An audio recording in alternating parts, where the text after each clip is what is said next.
You know that person who laughs at absolutely everything? The one who finds humor in situations that would send most people into a spiral? Here's what nobody tells you about them. They've probably been through some stuff, and their brain is literally operating on a different frequency because of it. This video is about the psychology of people who've endured too much, not the inspirational poster version. The real thing. What actually happens to a mind that was forced to survive more than it should have had to?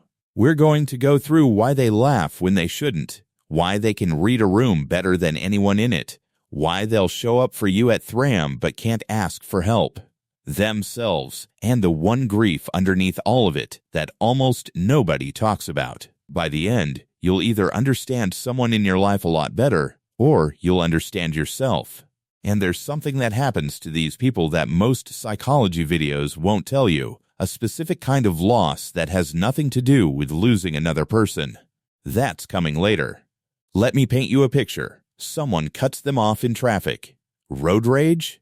Not even close. They're already mentally 3 steps ahead, wondering if that driver is having a terrible day, going through something, or just genuinely needs to get somewhere fast. Because when you've survived your own storms, other people's rain showers just hit different. And this isn't just a personality trait, it's neurological. People who've been through prolonged difficulty develop what researchers describe as a recalibrated threat assessment system. Their brain learned through necessity to process situations faster, read context more accurately, and prioritize emotional data in ways that most people simply don't.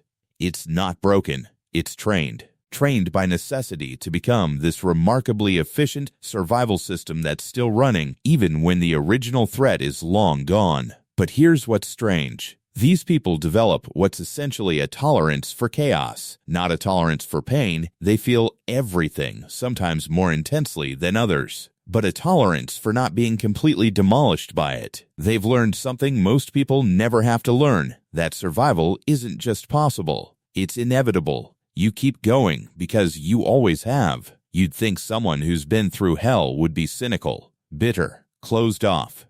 But often, and research on post-adversity development consistently supports this, it's the complete opposite. They become some of the most empathetic people you'll ever meet. And I mean aggressively empathetic. They can spot pain in others from across a room because they've memorized that language fluently. A slight shift in your tone, they caught it. That forced smile you thought was convincing, they saw through it instantly. They're already planning how to check in on you later without making it weird. They read silence, not just the absence of words, but the texture of it, whether it's heavy, disappointed, irritated, or simply tired. They sense changes in emotional atmosphere the way most people sense changes in weather. Most people walk into a room and see furniture. They walk in and see emotional temperature. And here's something genuinely beautiful that emerges from this. Research on what psychologists call post-traumatic growth, studied extensively over the past 3 decades, shows that a significant proportion of people who go through major adversity don't just recover. They fundamentally transform. Their relationships deepen. Their priorities crystallize. Their appreciation for ordinary, unremarkable moments becomes almost ridiculously intense. They'll tear up at a sunset, not because they're sentimental, because they know what it costs to be alive and present enough to notice it. That's not weakness. That's a nervous system that has recalibrated what matters and decided that beauty is at the top of the list. Ever been to a restaurant with someone who needs to sit facing the door? Or someone who has 17 backup plans for a simple coffee date? That's not paranoia. That's a nervous system that learned the hard way that safety is a luxury, not a guarantee. The hypervigilance that made them perceptive, the same mechanism that lets them read your silence and spot your pain, is the same system that keeps scanning for threats long after the danger has passed. They can't just turn it off. It's always running, low level, in the background, consuming resources even when everything is objectively fine. And here's something that'll stay with you. These same people constantly downplay what they've been through. It wasn't that bad. Other people have it worse. I'm fine. It's like they've developed an allergy to being seen as someone who struggled. They survived by telling themselves they were okay. So admitting that it was actually hard, that feels like failure. The irony is almost painful. Let's talk about relationships, because this is where it gets complicated. People who've been through too much often become either incredibly loyal or incredibly distant, sometimes both simultaneously, which is exactly as confusing as it sounds. They'll show up for you at 3 a.m. without hesitation, move mountains for the people they care about, but ask them to be vulnerable about their own needs? Suddenly they're the busiest person you've ever met. Why? Because closeness has historically come with consequences. When your early experiences taught you that connection can be unpredictable, that the people who were supposed to be safe sometimes weren't, your nervous system doesn't relax. When someone gets close, it braces. They develop this contradiction where they desperately want connection but are terrified of depending on anyone, because dependence, in their experience, came with a price. So they learn to need nobody, which sounds strong, until you realize it's also incredibly lonely. But then something remarkable happens that most people miss entirely. These people become exceptionally good at adapting to change. New situation? They've handled worse. Uncertainty?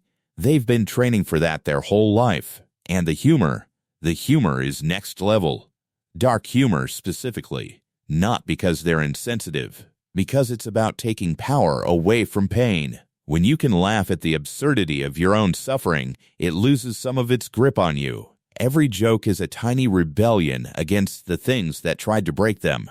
Comedy becomes armor, but it's the kind of armor you choose, not the kind you were forced to build. They're walking paradoxes, tough but tender, guarded but generous, hopeful but realistic. They've learned that you can hold two opposing truths simultaneously, that life can be beautiful and brutal, often in the same breath. There's a grief underneath all of this, and it's not the kind most people recognize. It's not the grief of losing someone. It's the grief of losing a version of yourself. They grieve the person who trusted easily, the version that laughed without scanning the room first, the version that didn't rehearse conversations or anticipate danger in every silence. They miss the self that felt light, the self that didn't worry about being too much or not enough, the self that moved through the world without tightening their chest at every uncertainty. How do you explain that you miss a version of yourself you barely remember, that you're homesick for something that existed only inside your own mind, a softness you didn't get to keep, a freedom you only learned about too late? This grief doesn't break them. It shapes them. It makes them quieter, more observant, more intentional. It turns them into someone who cherishes peace because they know the cost of chaos.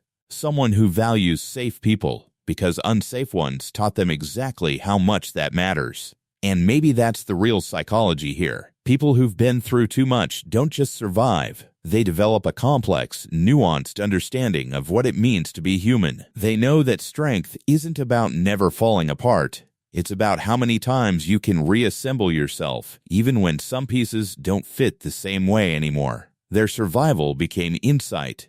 Their pain became compassion. And without even noticing, they became something rare, a lighthouse. Not because their life was gentle, but because they learned to navigate storms that would have broken others. A lighthouse doesn't shine because it's perfect. It shines because it remembers the darkness.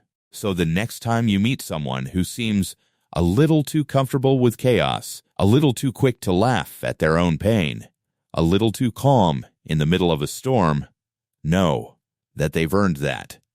Every joke, every boundary, every moment of unexpected depth, they've been through too much.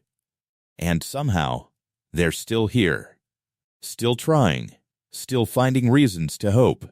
If this hit home, drop a comment. Tell me which part described you or someone you know. I read every single one. And if you want more psychology that sounds like your own head, subscribe. I make these every week for the people who carry more than they let on. The next video is going to land even harder. It's right there. Click it.